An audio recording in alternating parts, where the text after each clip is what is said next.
จ้าพี่น้องคะพาทำกระทงจีบเล็บคุดสอดไส้ดอกทองอุไรพี่น้องคะอันนี้พัชชาเรียงได้2 แถวแล้วนะคะสับหว่างกันเนาะส่วนจีบพัชชาพาพับไปแล้วเด้อ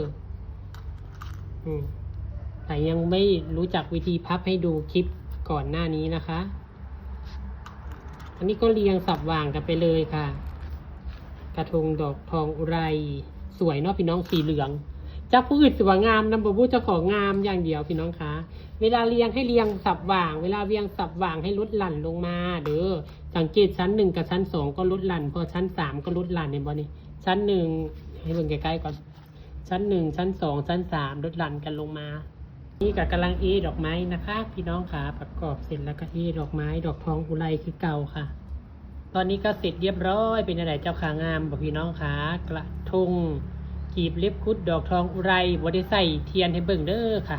เบิ่งแล้วกับกดแชร์พัชชาในเด้อค่ะ